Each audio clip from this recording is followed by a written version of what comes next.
This world is not what you think it is. This world is not what you think it is. Hello, this is Dave. Today I want to talk about what I consider to be the biggest lie of all. It's a subject I've been looking at for the last 6 months, and I've been pretty hesitant to talk about it because, it's a really controversial subject. Now, I stumbled across this completely by accident. I was researching something on a totally unrelated topic and happened to see an intriguing sounding video. So I clicked on it, but the subject was so preposterous that I was just about to turn it off when it happened to say something that piqued my interest. So I watched the video completely to the end. And by the end of it, I had questions. I had some serious questions. So I'm going to ask you to be open-minded about this. This is very, very controversial and difficult to get your head round. So just bear with this and keep an open mind.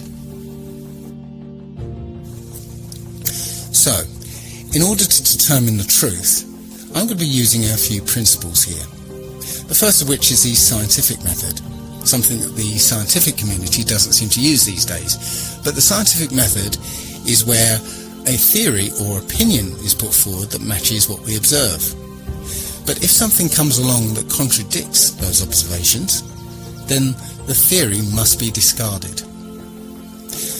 The second principle is Occam's razor. That's quite simply, the simplest explanation tends to be the truth. The third principle I'm going to be using is from Sherlock Holmes. When the impossible has been eliminated, whatever is left, however improbable, must be the truth.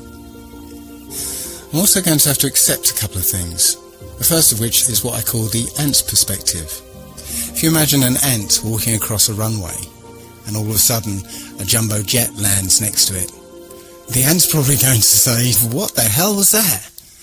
But there is no way that the ant can ever figure out what just happened to it. It's just beyond the ant's ability to comprehend. So we have to accept that there may be things that are way beyond the human mind's ability to comprehend. The other thing we have to accept is how easily our minds, once they've been programmed or given a world view, how easily those minds can be fooled.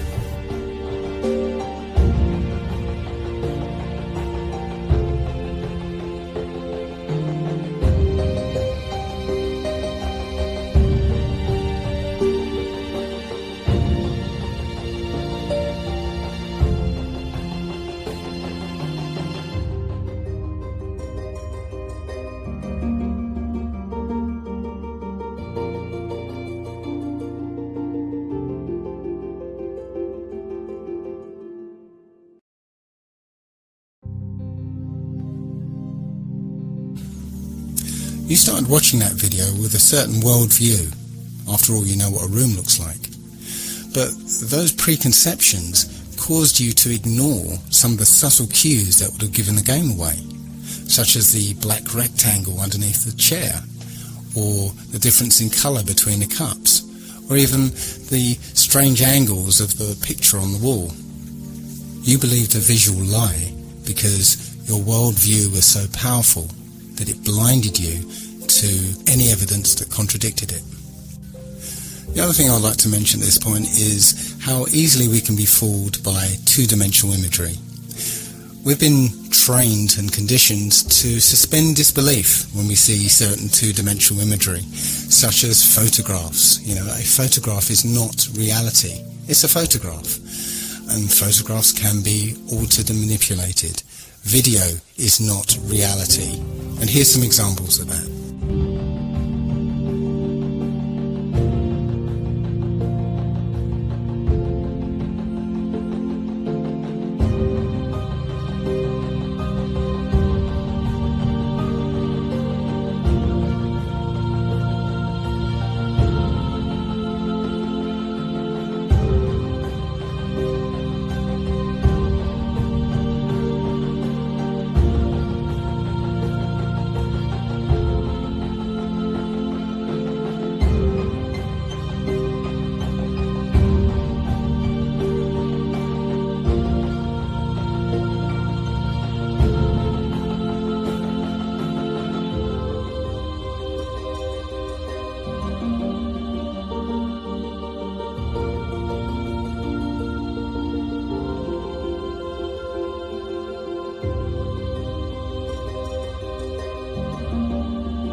point is, you can't automatically trust any two-dimensional imagery or media that's presented to you by the establishment. So let's get down to it then, shall we? This is apparently the truth of our world. We live on a spherical planet called Earth, spinning at 1,000 miles an hour on a 23.4 degree tilt. Now, I always thought it was 23.5 degrees, but as I researched into this, I found it was actually 23.4. That's 23.4 degrees away from vertical. Funnily enough, that leaves 66.6 degrees away from the horizontal. Interesting. So anyway, we're orbiting an ordinary star that is apparently 93 million miles away. The Sun itself is embedded in a galaxy of 100 billion stars, and that galaxy is one of trillions and trillions in an infinite and expanding void. And in the midst of that void, we are just an insignificant and unimportant microbe that arrived here by accident, that's crawling around on this speck of dust. Now, I know what you're thinking. Oh dear, he's turned into one of those flat earther people. But if you've ever discovered the truth behind all those things that have been labelled as conspiracy theories, you've been willing to set aside your preconceptions of the world to be able to accept a new and often terrifying version. This is no different, so please bear with me. The first thing that people will automatically say is, of course we live on a spherical Earth. We've got the photographic evidence, don't we? Well, strangely enough, when you try and search for a picture of Earth from space, you'll find surprisingly few of them. In fact, all of them, including this one, this is from NASA, it's called the Big Blue Marble. All of them are composites. NASA will freely admit to them being composite images or CGI or Photoshop. There's only one image that NASA will claim was shot from space, and it's this one. It's apparently shot from Apollo 17. But all of these images have problems. First of all, the scientist will tell you that because the Earth is spinning, centrifugal forces will force the equator to bulge out as it's spinning. So the Earth is more of an oblate spheroid. But, funnily enough, all the images from space, supposedly, are perfect spheres. Also, one thing I noticed is that the colours of continents and the sea itself, they're very vivid. Now, when you look at anything at a distance, maybe if you look at some hills at the distance of 3 or 4 miles, you'll see that the colours are kind of washed out somewhat because of the atmosphere. If you see mountains further off in the distance, the dark colours are washed out even more because of the influence of the atmosphere. So how can it be that you get these very vivid, striking colours through miles of atmosphere? I can't explain it. The other strange thing about this supposed shot of Earth from space is that the continents actually appear to match the Mercator map rather than the Peters projection map. Now, if you don't know the difference, here's a little video to explain it. Should we begin? Yes. Plain and simple, we'd like President Bartlett to aggressively support legislation that would make it mandatory for every public school in America to teach geography using the Peters projection map instead of the traditional Mercator. Give me $200 and it's done. Really? No. Why are we changing maps? Because, CJ, the Mercator projection has fostered European imperialist attitudes for centuries and created an ethnic bias against the Third World. Really? The German cartographer, Mercator, originally designed this map in 1569 as a navigational tool for European sailors. The map enlarges areas at the poles to create straight lines of constant bearing or geographic direction. So it makes it easier to cross an ocean. But Yes. it distorts the relative size of nations and continents. Are you saying the map is wrong? Oh dear, yes. Look at Greenland, Okay. Now look at Africa. Okay. The two land masses appear to be roughly the same size. Yes. Would it blow your mind if I told you that Africa is in reality 14 times larger? Yes? Here we have Europe, drawn considerably larger than South America. When it's 6.9 million square miles, South America is almost double the size of Europe's 3.8 million. Alaska appears 3 times as large as Mexico, when Mexico is larger by 0.1 million square miles. Germany appears in the middle of the map when it's in the northernmost quarter of the Earth. Wait. Relative size is one thing, but you're telling me that Germany isn't where we think it is? Nothing's where you think it is. Where is it? I'm glad you asked. The Peters projection.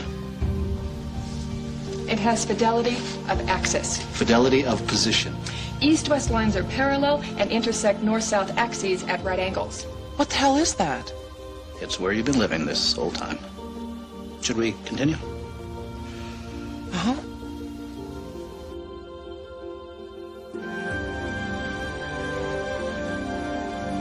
So, you're probably wondering what all of this has to do with social equality. No, I'm wondering where France really is.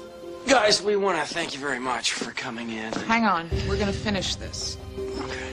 What do maps have to do with social equality, you ask? She asked. Salvatore Natoli of the National Council for Social Studies argues, in our society we unconsciously equate size with importance and even power.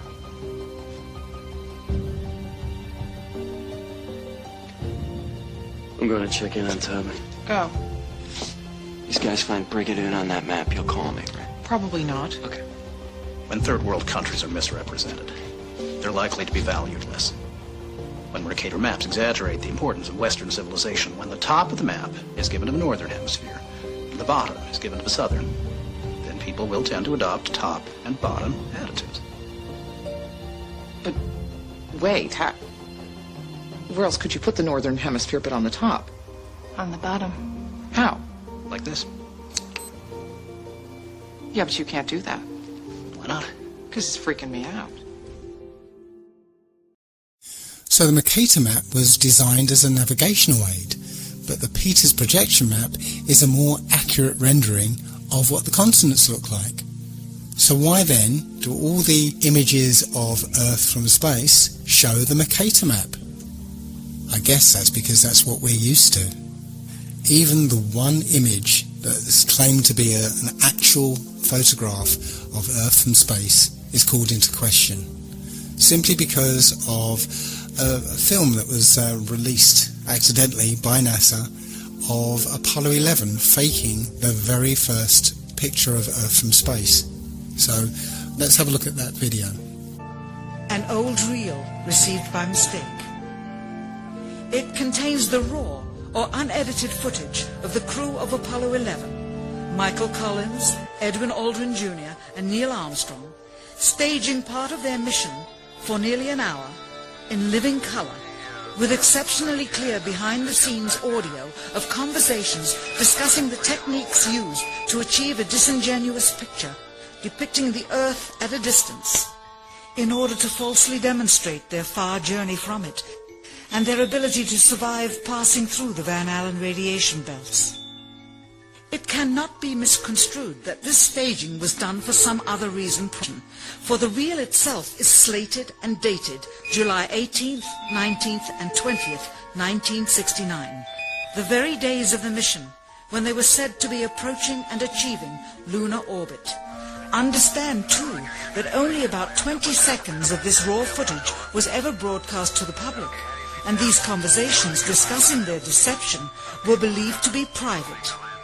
Until now. Here they discuss that these television transmissions were in fact not broadcast live as everyone believed. They were first screened and edited for playback later. Roger, Neil. We just wanted a narrative such that we can, when we get to playback, we can sort of correlate what we're so much. Here they discuss the fact that they have turned out the lights and have blocked out sunlight from entering the spacecraft through the other windows, as to not cause any reflected light to fall onto the spacecraft's wall in the foreground. Okay, very good. Well, we shut out the sun coming in some of the other windows into the spacecraft, so it's looking through the number one window, and there isn't any reflected light.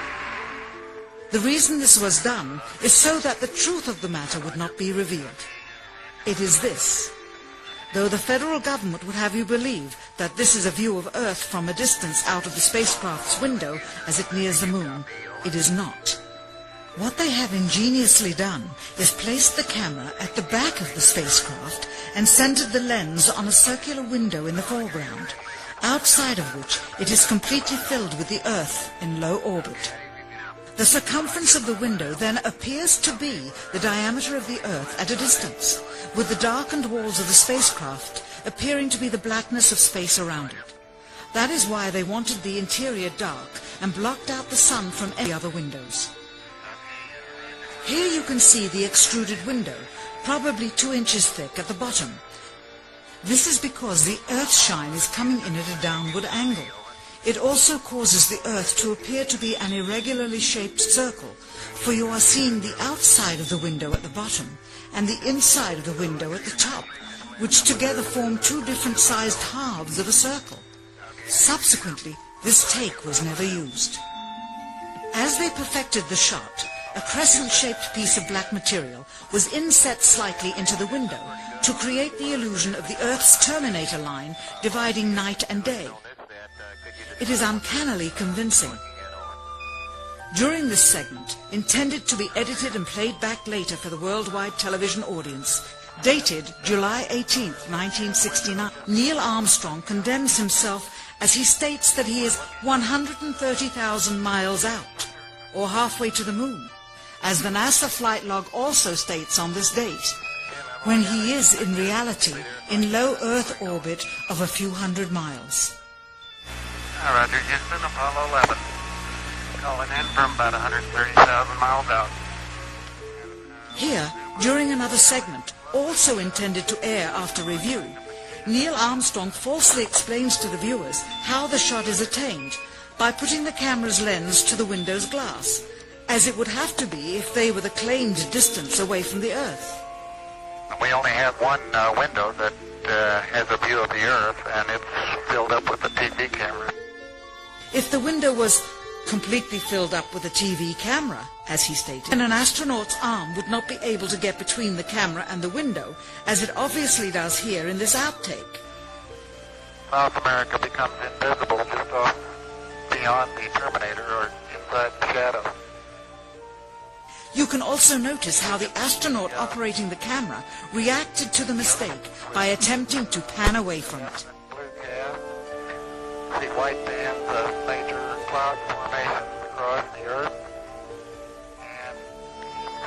This is a segment that they believed wasn't even being recorded, much less suitable for broadcast, for the lens was being zoomed out and the scene was being changed to that of an interior of the astronauts at work, and apparently the stop button popped back up on the recorder without notice. Here is the diffused work light that they used to see camera controls, but not throw light onto the spacecraft's wall. Here they remove part of the crescent insert.